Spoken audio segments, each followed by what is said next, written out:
I've done a lot of Pokemon challenge runs over the years, and I think my favourite part is that, without fail, there will always be people asking one question over and over.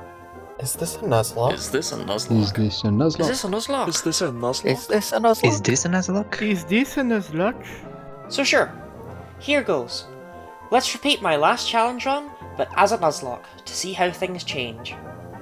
We'll be using standard hardcore Nuzlocke rules as seen on screen, but along with that, the only move I can use in battle is Hidden Power. Unlike in the non-Nuzlocke run, I'll be using rare candies to level up, have access to infinite Hidden Power TMs, and will be allowed to check each Pokemon's Hidden Power type and base power via extremely legitimate means. The last challenge was about resource management, while this will be more about, well, being a Nuzlocke. Alright, that's everything. Let's get started with Pokémon Emerald Hidden Power only, but it's a hardcore Nuzlocke. We'll be taking Mudkip, because I want to give myself the best possible chance here, and it seems I've been blessed by some light from on high, as Pluckle has a ground-type Hidden Power with 65 base power. Given that the max is 70 and Marshtomp's Mudshot is one of the reasons it's so good in the early game, this is a huge boon. Also joining our early game team are Stringly the Wurmple, Grebe the Wingull, Socrat the Zigzagoon, Daug the Poochyena, and Bue the Tailo, some of whom will be more useful than others. I mean, hey, Socrat has pickup. That's always good. You know what, if that Ultra Ball allows me to catch an Abra, I will take my top off.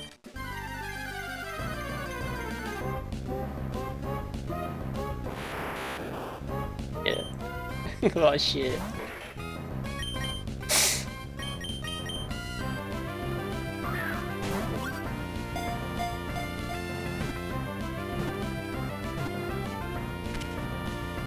Right, let's get into it.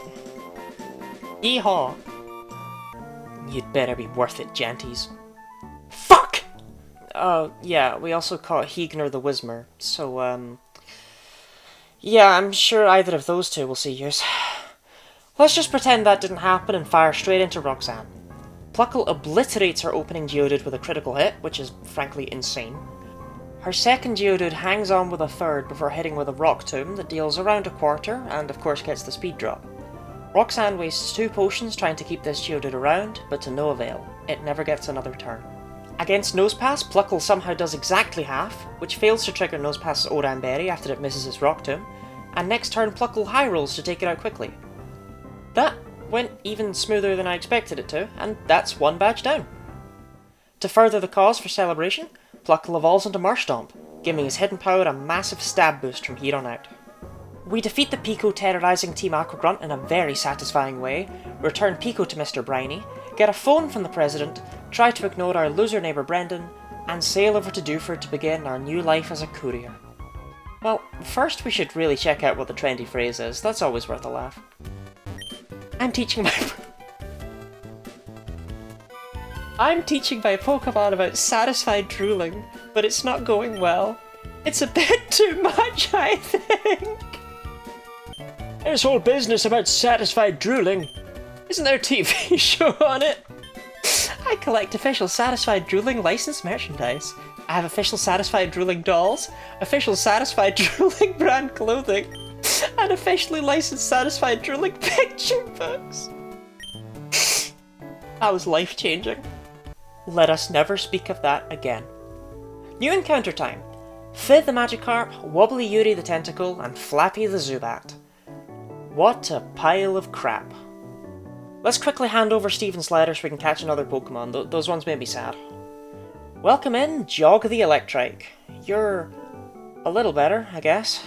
I mean, you're an Electrike that will basically only ever have Gust, but it's fine, I'm sure. Before we can face Brawly, Daug evolves into Mightyena. Yes, I'm bringing a Mightyena to Brawly, don't worry about it. I've got a Zigzagoon here too. Speaking of the big man himself, let's get it started. He leads with Machop, and I lead with Pluckle. His hidden power— oh, holy hell, Pluckle! After a soft Karate Chop and a potion, my beloved Fishman takes the first KO of the battle. Meditite comes in next, and it can't actually do any damage, so— never mind. Last up is Makuhita, who Pluckle deals about 75% to before it starts flexing. Makuhita's Citrus Berry knocks it back up into a healthy range, so it survives Pluckle's next hidden power and flexes some more. Then Pluckle crits and kills it. Oh, okay, cool, awesome. That was almost a little scary. That's our second badge obtained. I suppose that means we should finish up our courier duties and stop the Aqua Grunts from learning at the museum. Not today, Aqua Grunt Zubat. Not today. Time for the battle that always seemed impossible to me as a child, Brendan. He leads with Slugma, and Pluckle annihilates it in one shot. Against Grovyle, I bring in Wobbly Yuri, meaning I actually get to talk about something other than my starter. With her Liquid Ooze, General Special Bulk, and Poison Hidden Power, she can do well into Grovyle, taking it out easily. Last up is Wingull, and for some reason I choose to use Dog despite her only attack being fighting. She still does fine, but it's the principle of the thing.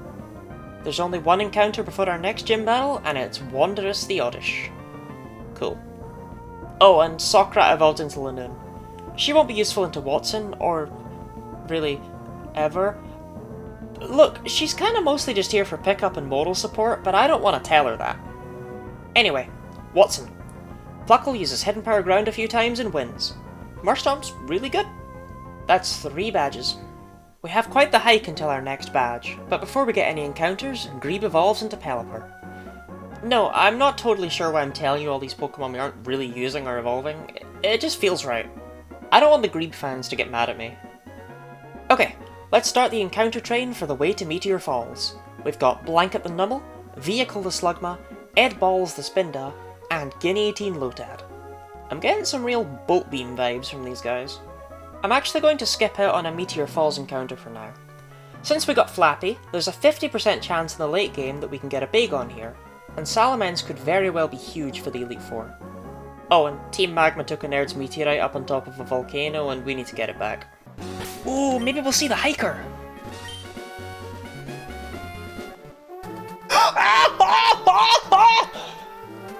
Alright, I'm invigorated now. Let's take on Maxie and get that rock back before he uses it to make this volcano erupt. Maxie leads with his Mighty Inna, and I lead with Dog. They're both terrified of each other, but Dog has the type advantage, so she's able to win the mirror match while still fairly healthy. Up next is Zubat, and I switch to Grebe, who takes a couple of hits that do more than I'd like before getting the KO. All Maxie has left is his Camerupt, and I just stay in because it can't really hurt Grebe much. Of course, he can't really hurt it much either, so a switch to Pluckle finishes things off. Good job, team. That's the meteorite now recovered, which I will never remember to give back to the nerd. Oops. At least we can catch a new team member in the Jagged Pass, Crinkle the Spoink. Been a while since we've had a decent encounter, huh? I still have that Gusting Electric on the team. Well, actually Jog just evolved into a Manectric, but she still kinda sucks. Right then, Flannery. I hope Pluckle can carry us here, because I really don't have anything else. Flannery's first 3 Pokemon were never what I was afraid of. Pluckle takes each one out with a single hidden power apiece, thanks to a crit against Camerupt. But then in comes Torkoal. Pluckle does just about half, and Torkoal sets up the sun. Then Pluckle takes it out. Oh, okay. I was actually kind of afraid of that fight. Well, badge 4 obtained, but it's bittersweet, as that was the last gym Pluckle can really just trivialise, and the rest of our encounters have been something. You've done well, Pluckle. You've done well. Being honest, I am deathly scared of Norman. His slacking is a huge difficulty spike for a team without Protect or a good offense, so it's a good thing we can get 3 more encounters before facing him. Welcome our saviours in our time of need. Boss Baby the Sandshrew, and Harismant the Trapinch. Okay, actually these guys aren't great, but I do have a plan. I'm gonna take the Claw Fossil, and no matter what Anorith has, it should be able to sit on slacking after a few intimidates and whittle it down thanks to Battle Armor. Truths the Anorith, you are oh, come on! Okay, new plan. If we evolve Bue into a Swellow and get her poisoned, then maybe her hidden power fighting will be able to do some numbers due to guts. Honestly, it's all I've got. Alright then, Dad. Let's do this. Norman leads with Spinda, and I lead with Bue, who got poisoned by a Wurmple in Petalburg Woods. It took ages. Her hidden power doesn't quite KO, and heartbreakingly, Spinda goes for Facade. See, I cut Bue with a Persim Berry to avoid confusion from Teeter Dance, and Bue really can't afford to take that extra damage. As Spinda goes down and Vigoroth comes out, she's already below half. I elect to make a difficult decision, and just leave her in to do some damage. To her credit, she gets a great hit on Vigoroth, but then it takes her out with another Facade, giving us the first death of the run. But the battle's not over yet, we can mourn later.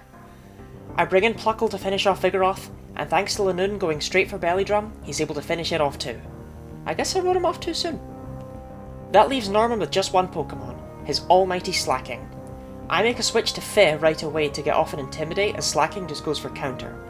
From there I spend the next few turns switching between Fi and Daog with the intention of lowering Slacking's attack down to -6, and it complies, never attacking even once. So now with Fi in, we can go for Hidden Power Psychic to do a little damage and avoid counter. Okay, wow, that was nothing, but counter works? Yes, apparently counter in Gens 2 and 3 always works on Hidden Power, even if it's a special attack.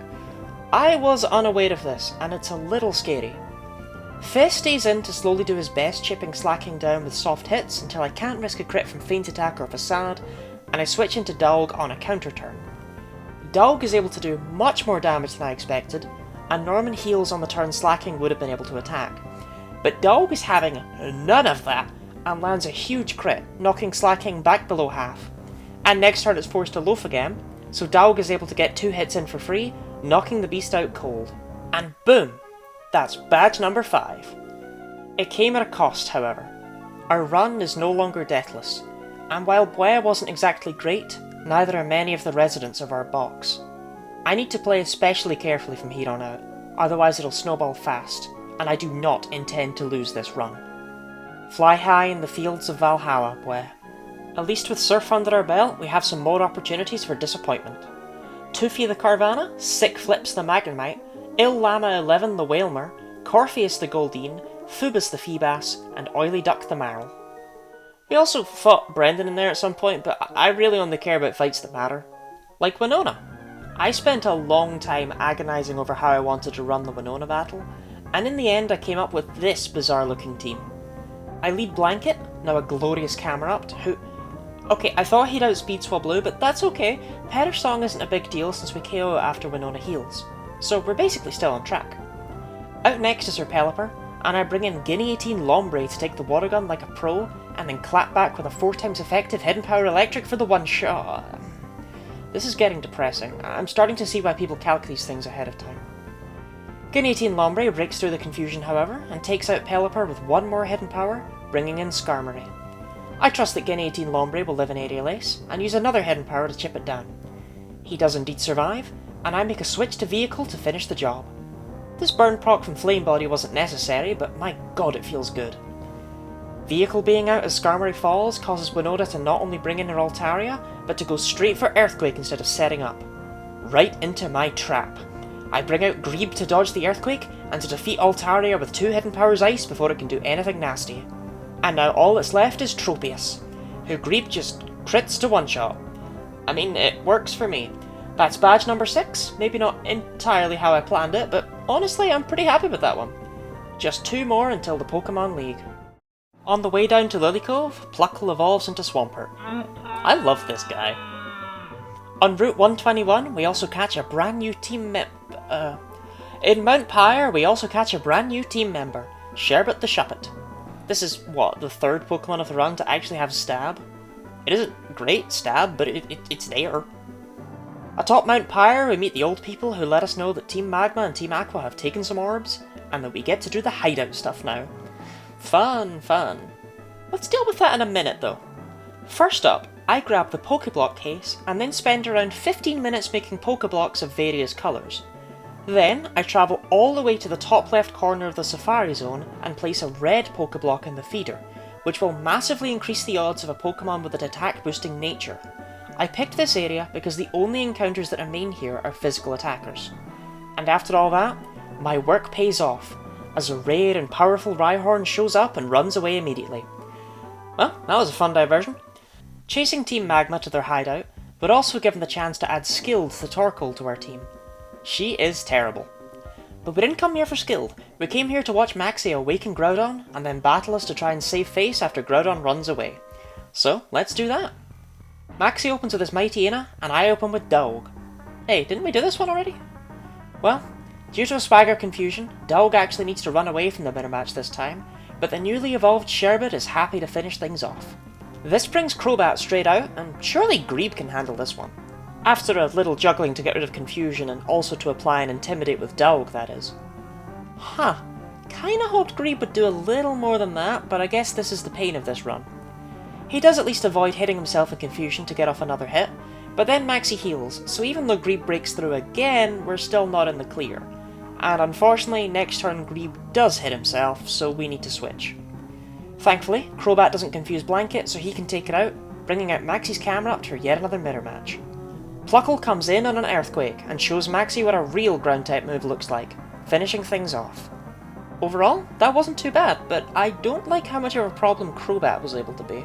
Let's balance things out by pestering Team Aqua next, stealing their Master Ball and even catching one of their Electrode before watching Archie run away to the bottom of the sea. Well, time for the IGN portion of Hoenn. We can pick up the Super Rod, which will allow us to get a few more team members, such as Hot Woman the Staryu, Orb the Spheal, and Aquahons the Horsey. I'm going pretty far out of my way to get as many encounters as possible. Do they all need to be so terrible? Well, there go my hopes for getting anything amazing for dealing with Tate and Liza. After a lot of thinking, I came up with this. They open with Xatu and Claydol, while my opener is Truths and Sherbet. My plan is to take out Claydol and Solrock ASAP so that I can just win with my Dark types, since Lunatone and Xatu only have Psychic to deal damage. And Sherbet does great into Claydol, dealing over half. Unfortunately, her King's Rock doesn't proc, as Xatu sets up Kang Mind, and Claydol uses a painful Earthquake. Truths comes up just shy of the KO. Had I calced this in advance, it would have been advantageous to just have Truths go for Xatu, as Sherbet would have been able to 2-hit KO Claydol on her own. Unfortunately, I didn't do that, so Claydol can heal to full, and Xatu takes the second kill of the run, taking Sherbet from us so soon after she joined. This really isn't going as planned. Oily Duck takes the stage as Truths again fails to KO, allowing Claydol to once again heal to full. Oily Duck doesn't do anywhere near the numbers of Sherbet, and Xatu sets up the Sun before Truths knocks Claydol down to about a third. From here, Oily Duck can finally fell the beast as Xatu calms its mind again.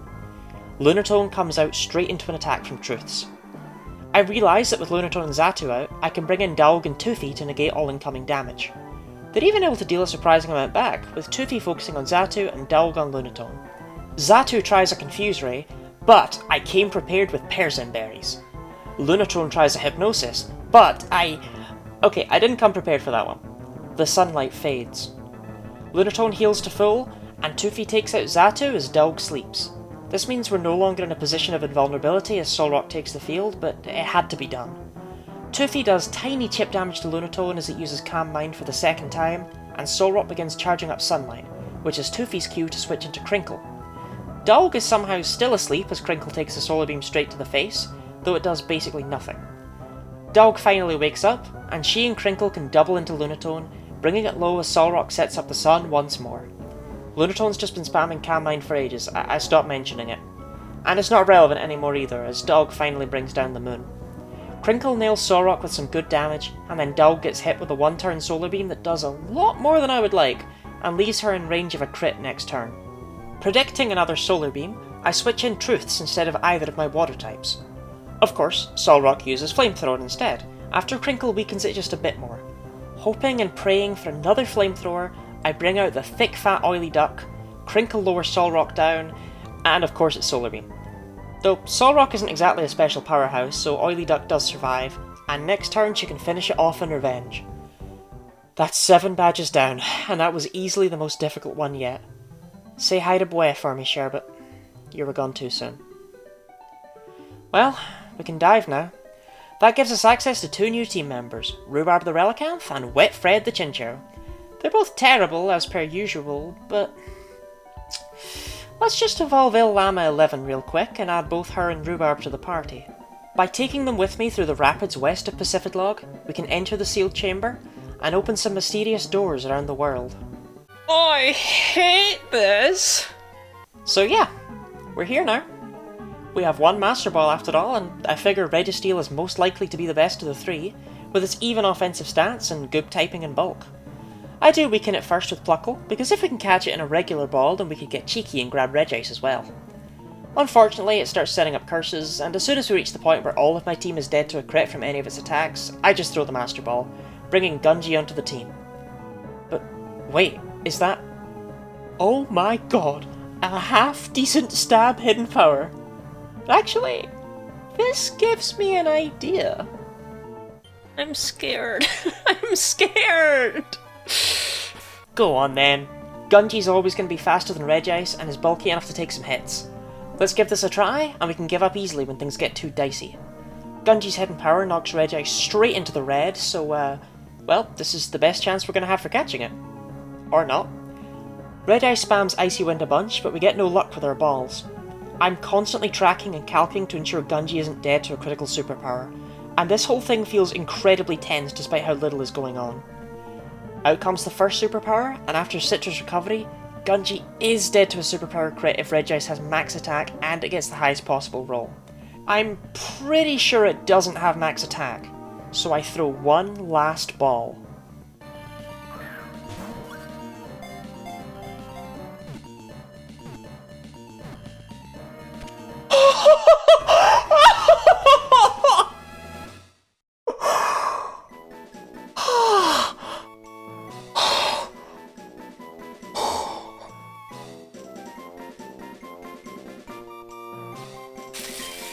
Fuck! Well, welcome aboard, Glycerin. You are less good, but probably still usable somewhere, just use your monster special defense. Though, do I dare? Oh Christ, I can't believe I'm doing this. Of course I dare. So long as I'm careful, there's nothing to lose and everything to gain. Gunji does just under half, which is really good, until Regirock goes for a superpower, dropping its defense, so now I can't weaken it again without killing it. Thankfully, it curses next turn, so we're good to weaken it from there, down to just barely a sliver. Unfortunately, after a rock throw, a superpower crit from this range is already deadly for Gunji, so I need to switch in Pluckle, who takes the superpower, though not a critical hit, so Pluckle is always safe from another attack. I can throw balls until Pluckle falls below 92 HP, at which point he is also in danger of a superpower crit. 94, okay. Still not dead to crit.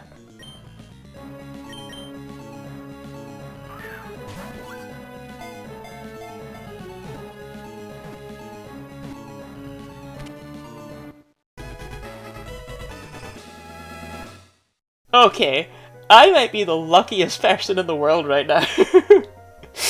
Chumby the Regirock fills out our team of legendary giants, and it even has a pretty great hidden power too.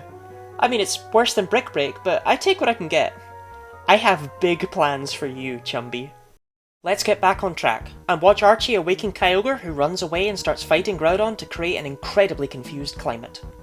While working on solving that problem, we catch Ring Pop the Sableye and Candy Floss the Altaria. You can forget about them now. Wake up Rayquaza, stop the kids from fighting, world saved. Time for the 8th gym. And oh boy, what a strange team I've brought to this one. Don't worry about the obvious outlier there. He'll be fine. Juan begins with an almighty Love Disc, and I send out Oily Duck.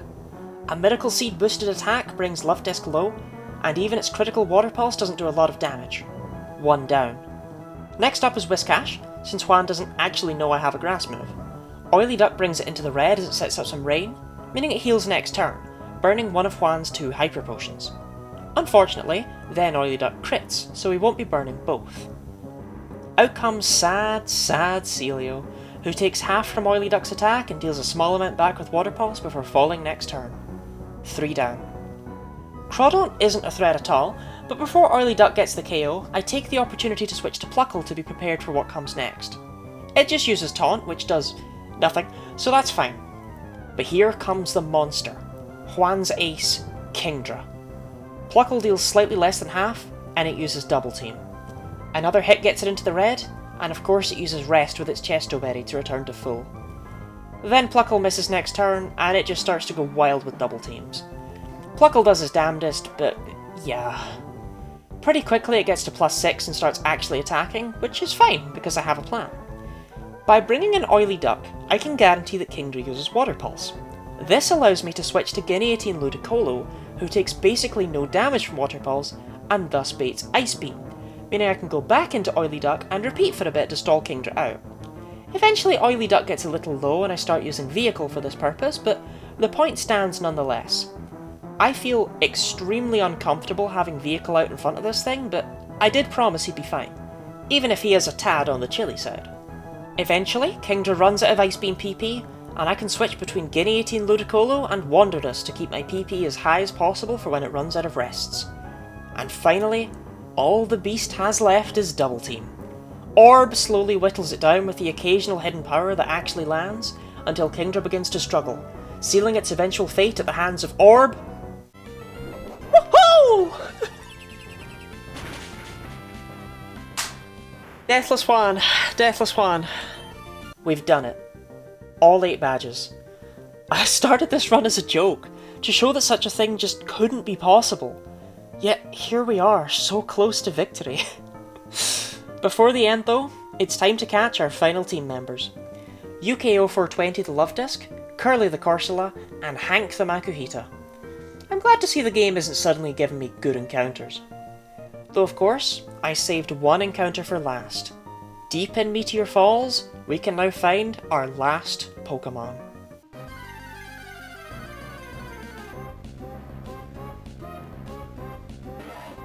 Yes! This thing took nearly every Pokeball I had remaining and 15 minutes to catch, but was it worth it? No, it wasn't. I'm gonna be so real, I kinda forgot about Wally.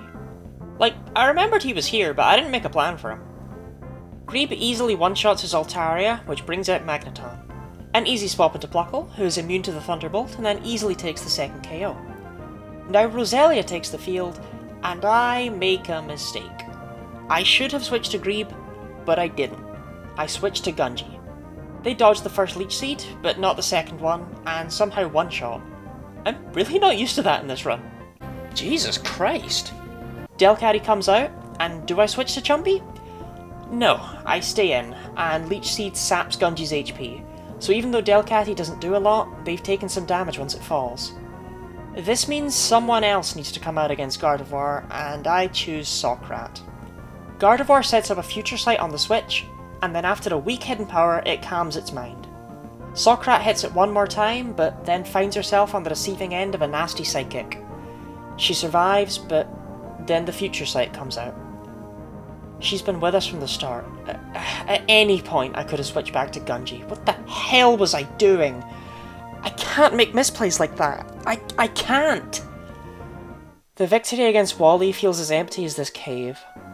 Socrat joins Boe and Sherbet in Valhalla, and all I can do is continue to forge ahead. There are only 5 battles left. This is it. After several days, I've chosen my 6 to represent everyone we met in this run. 6 moves to take on 26 Pokemon. 5 fights. Just 5. Up first, Sydney. I can already feel my nerves start to take over, but Chumby fears nothing, ignoring Mightyana's Intimidate with their clear body. With max speed investment, Chumby can outspeed this Mightyana, though not one-shot it unfortunately. And of course, the incoming Crunch is a critical hit. Chumby takes out Mightyana before suffering any further damage, and Grebe levels up in the back with the EXP share for reasons you'll see later. Chumby is able to easily cleave through Cacturn, but there are risks to a critical surf from Crawdon, so I need to switch out to GuineaLottie Ludicolo, who takes the hit easily. He can then zap Crawdon into next week before it does anything at all, bringing out Absol. As Absol only has physical moves, Chumby can lumber on back out and punch it square in the face before doing the same to Shiftry. Just 4 fights left. Despite her relatively early position in the Elite Four, I'm actually feeling worried about Phoebe. I don't really have anything good for her, hoping the level advantage gives me what I need. After her opening Dusclops uses its customary Protect, Pluckle is able to knock it below half thanks to the soft sand, and takes basically nothing from Shadow Punch before exercising this ghost once and for all. Next comes, Abanet. I'm not totally sure which one. Pluckle almost KOs it, but takes a huge Shadow Ball in response. Of course, it doesn't get to act again before falling. Sableye of course survives, because, I'm using hidden power here. I feel like that part might be easy to forget. Anyway, It sets up a double team, and Pluckle absolutely shits the bed next turn as a result, missing both his attack and getting nailed with a critical Shadow Ball. Okay, that is not good. Damage control, let's bring in GuineaLottie Ludicolo. Just please don't miss. Oh, thank God. Okay, let's get this fight back on track. GuineaLottie Ludicolo does just under half to Banette and takes more than I'd like from Shadow Ball. But that's okay, we have someone here who resists Ghost. Yeah, Gungi is the bulkiest creature. Of course Thunderbolt crits though, why wouldn't it? This leaves Phoebe with just her ace Dusclops. And even though its Earthquake doesn't do much, after only a couple of turns, Gungi is dead to a crit, and the rest of my team isn't in great shape to take this thing out. I deduce that my best option is to just risk it, and I'm thankfully unpunished, although Phoebe does use the full restore I was explicitly trying to avoid. My only plan to try and get this back on track is to pivot into Pluckle on a rock slide via Greeb, but even then I don't actually know if I can take this thing out. It might not kill! It might not kill! Well, only one thing for it. It's a range. Pluckle comes in, takes the rock slide, and...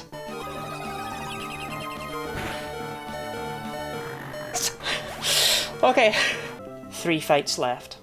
Before we move over to the next battle, I move the EXP share from Greeb to GuineaLottie Ludicolo.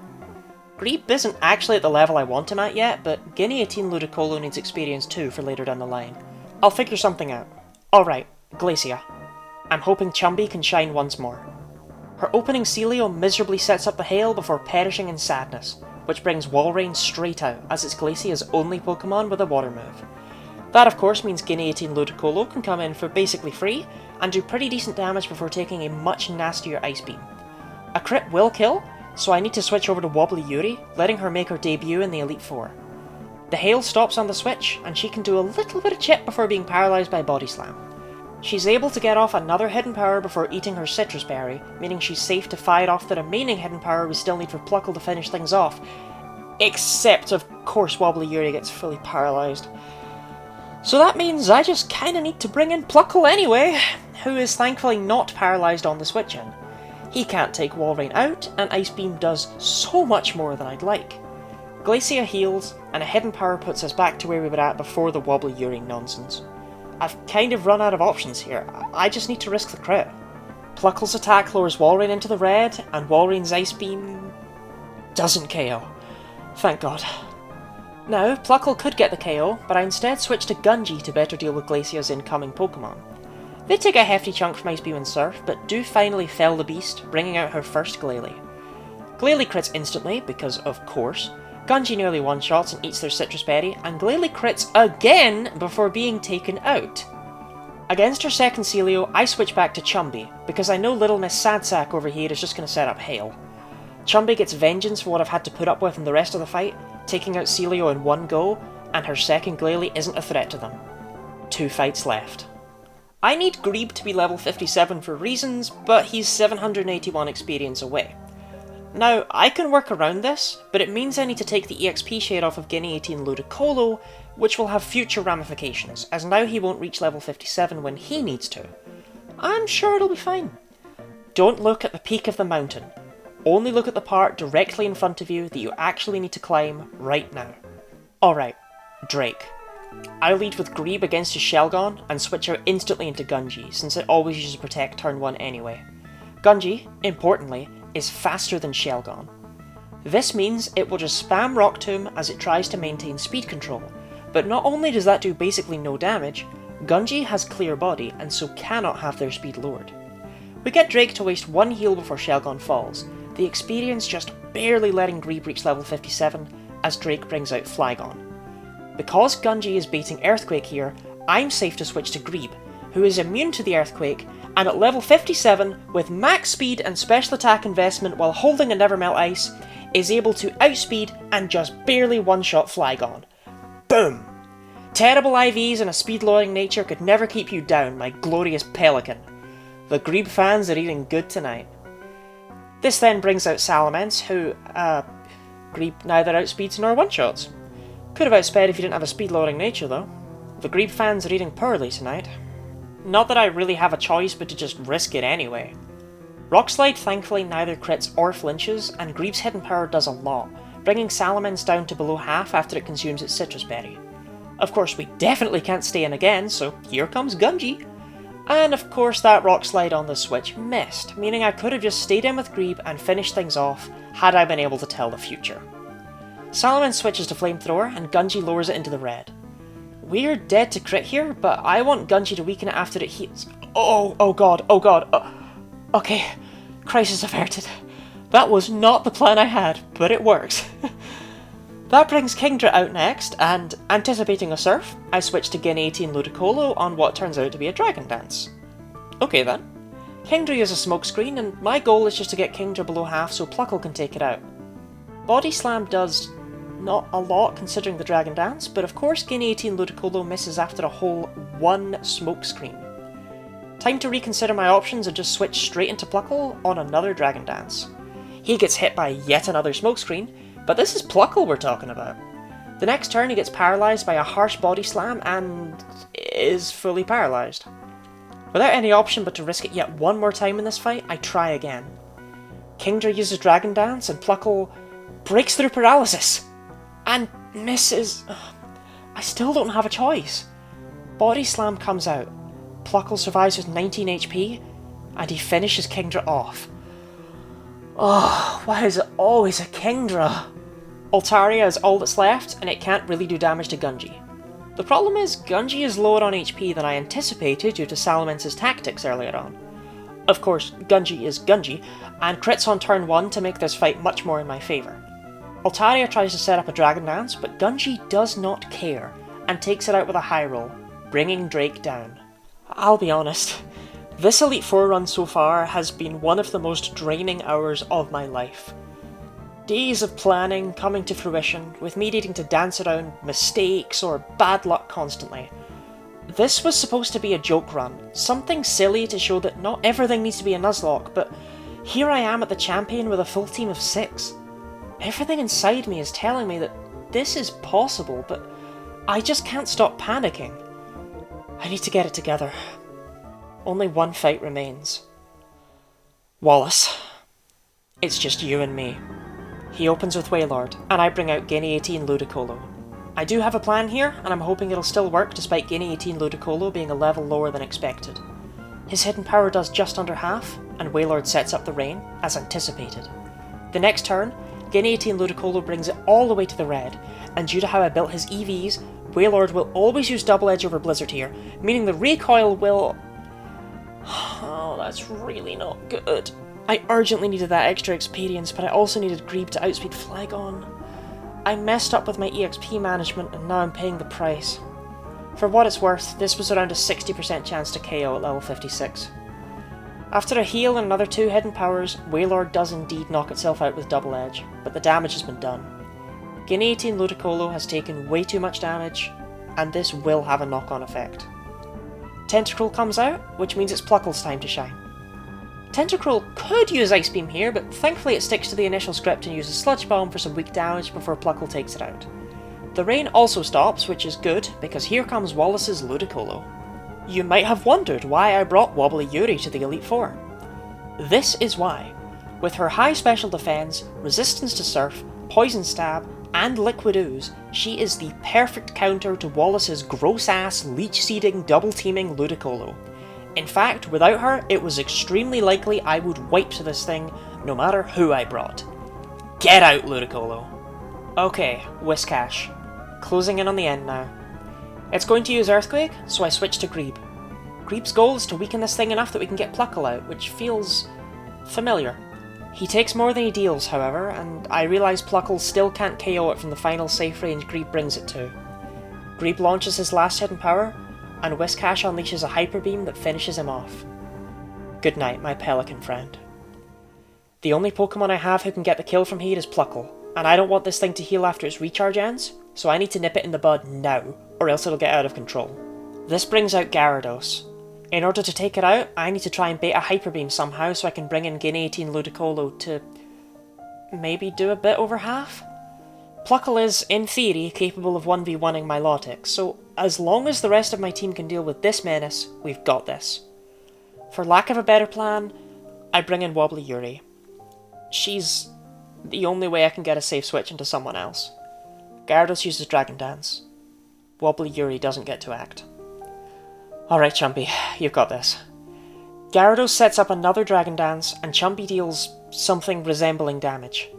They're a damn menace though, and survive a +2 Earthquake to get off a second attack, before returning deep underground to rest once more.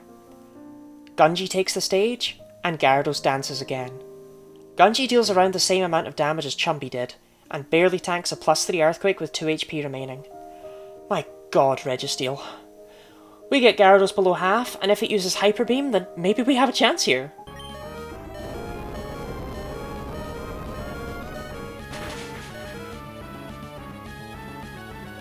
Took a critical hit to take them down.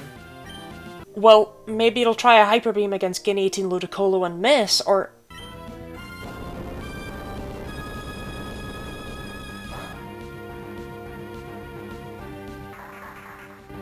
Pluckle. It's been an honour to have come so far with you. And despite how it may all have ended, I do know one thing. I do know it happened for a reason.